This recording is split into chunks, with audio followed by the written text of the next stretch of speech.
Pozeráte sa na úplne nové mestské nájomné byty postavené na trebišovskom sídlisku Juh. Túto významnú a jednu z najväčších investícií ostatného obdobia v meste sa podarilo zrealizovať vďaka úveru Štátneho fondu rozvoja bývania, schválenej dotácii Ministerstva dopravy a výstavby, ako aj finančným prostriedkom samosprávy, a to v celkovej sume viac ako 5 660 000 eur. Od roku 2021 do konkrétneho termínu, to znamená dodnes, prebiehal celý proces prípravy a realizácie diela. Ja osobne aj hovorím v tomto prípade už aj za poslancov, som veľmi rád, že takýto projekt sa podarilo dotiahnuť do úspešného konca. Patrí medzi najväčšie svojho druhu na Slovensku, čo je pozitívne. Ide o významnú pomoc a podporu mladým rodinám, ale aj napríklad manželským párom a jednotlivcom, ktorí sú odkazaní na takýto druh služby. Naposledy sa Trebišovčania tešili z novopostavených bytoviek pred 14 rokmi. Odvtedy však spoločenský dopyt po bytoch vzrástol a mesto tak v roku 2024 umožnilo dočasné nájomné bývanie ďalším žiadateľom v 78 bytových jednotkách, 2 5-podlažných bytových domoch.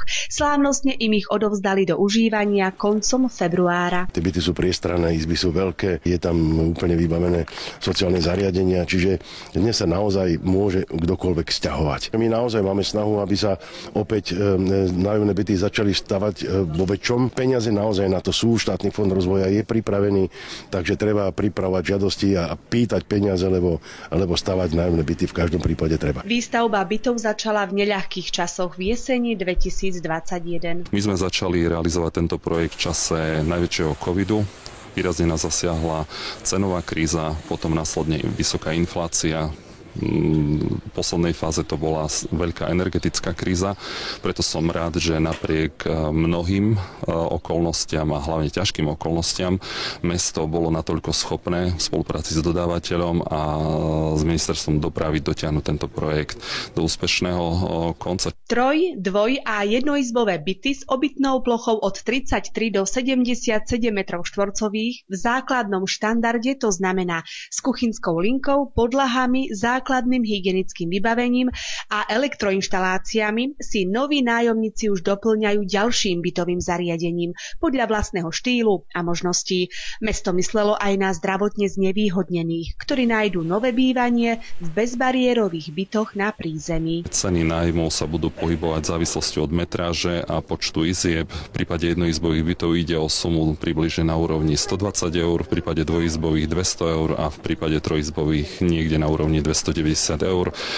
K týmto cenám treba zahrnúť ešte ceny za energie a poplatok do fondu oprav. Už v čase realizácie diela sa nám počet žiadateľov navýšil na sumu 220, čo vlastne deklaruje, že doteraz nie sú uspokojení všetci žiadatelia. Zase na druhej strane je to otázka ďalších rozhodnutí, či pôjdeme výstavbou nájomných bytov, alebo budeme spolupracovať aj s developermi, ktorí majú takýto záujem realizovať svoje diela na území mesta. Si vážim aj prácu poslancov, pretože mali náročnú úlohu z vyše 200 žiadostí vybrať 78 tých, ktorí si momentálne tento byt buď zaslúžia, alebo patria medzi dlhoročných čakateľov a žiadateľov. K novým bytovým objektom bola vybudovaná aj prístupová komunikácia, 108 nových parkovacích miest, verejné osvetlenie a kontajnerové stojiská so zbernými nádobami. Čo sa týka podpory nájomného bývania, tak jednoznačne toto je jeden z tých väčších projektov, ktoré podporujeme.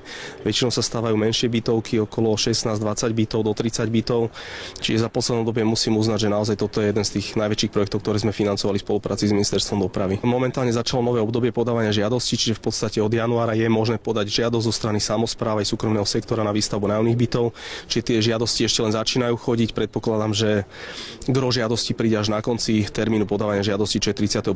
mája. Chceme apelovať naozaj na starostov alebo na samosprávy. Nech sa neboja ísť do toho procesu. Sme nápomocní, čo sa týka Ministerstva dopravy. Snažíme sa zefektívňovať legislatívne procesy, metodické postupy, zjednodušovať tú administratívu. Na novú domácnosť a interiér bytu sa už tešia aj naše dve respondentky, pani Michaela a Zuzana. Tešíme sa veľmi. My sme boli predtým u rodičov. My sme mali žiadosť teraz na mestský byt 4 roky, takže teraz konečne po 4 rokoch sme sa dočkali a vlastne sa tu sťahujem len s detičkami, bez manžela. My ideme len do dvojizbového bytu. Veľmi peknučké, nové všetko. Konečne aj v Trebišove sa už niečo postavilo ako tie nájomné byty, lebo ozaj je tu strašne veľa záujemcov. Sú tu mladí ľudia s deťmi, rodinky, aj my seniori. Nemám vlastné bývanie, tak som požiadala a vyhovelo mi mesto, takže veľká vďaka im. Jednoizbový na prvom poschodí, super, perfektný je. Z Trebišova Martina Mištaničová.